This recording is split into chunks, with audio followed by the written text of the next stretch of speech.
Oh, there'll be a wave at Khaki, right up in the corner. Yeah, there's a couple of guys out there. At 75, Port Lincoln's Kiwi White is still looking for waves. He's at his favourite place in the world, but this might be his last surf. Kiwi is dying.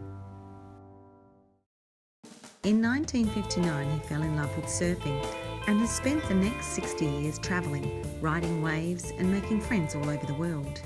We used to take off to Bells Beach in Victoria, especially on long weekends and stuff. We'd drive all night to Victoria and we'd go to a place called Bells Beach and we'd light a big fire on the beach and we had our board shorts and we had old cut down footy guernseys just to keep a little bit of wind off. The trouble is when they got wet they were just like an anchor, you fall in the water. And this was no leg ropes days, no wetsuit days, and we'd surf a few waves and we'd come in and we'd be almost blue and we'd be standing alongside the fire shaking like this and the steam coming off us. It was just amazing.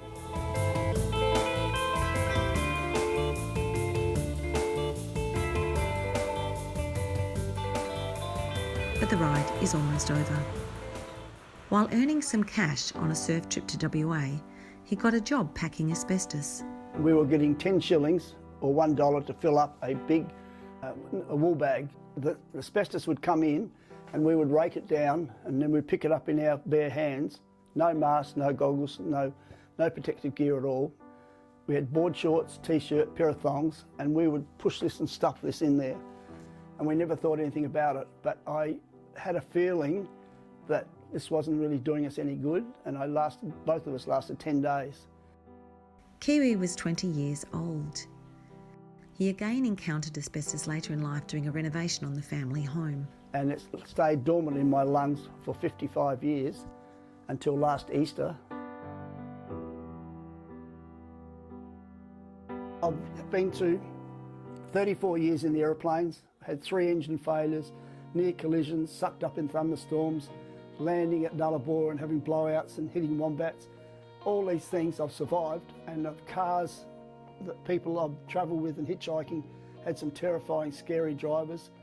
Survived all that, been up in the Himalayas on roads where only one vehicle can pass and if you've got to easily, otherwise they have to, and you're looking down 1,000-foot cliffs.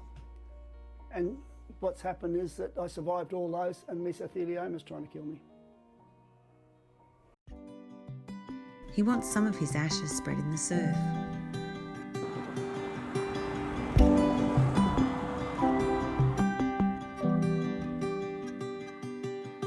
You've never been so far from home.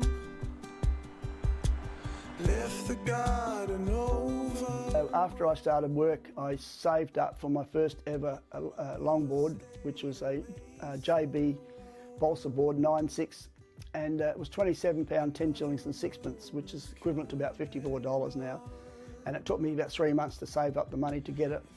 And I remember when I got it delivered to my place at Somerton with my old auntie, I had it alongside the bed and I was, almost sleeping with it. I was so wrapped. And I just liked the physical part of it. In those days, in the early days, we only had board shorts and you'd hop in the water and it was pretty cold to start with. And you'd be paddling like this and catching the wave, and you'd be out there as long as you could because every wave was different and it was just so exciting. When I'm surfing, it's just you one-on-one. It's a bit selfish in some ways because you're having a love affair with the ocean. It's a love affair that's taken him across the globe. Shone like heaven belonged to us.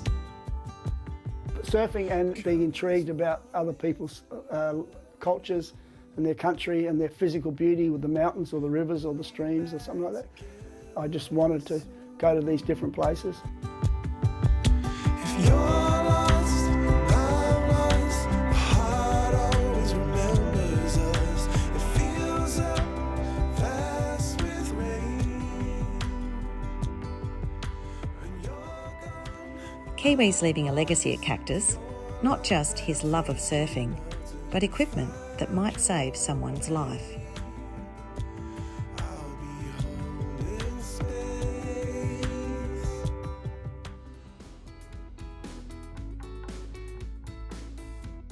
And somebody said to me, Kiwi, Kelly Slater's got 11 world titles, but he can't claim to be the first ever over 75 competition winner. Kiwi's never surfed for the competition. It's always been about fun and making friends. I just like to go back to the old days where I'm free and surf as much as I want to do, or eat as what I want to do and things like that. But now it's different.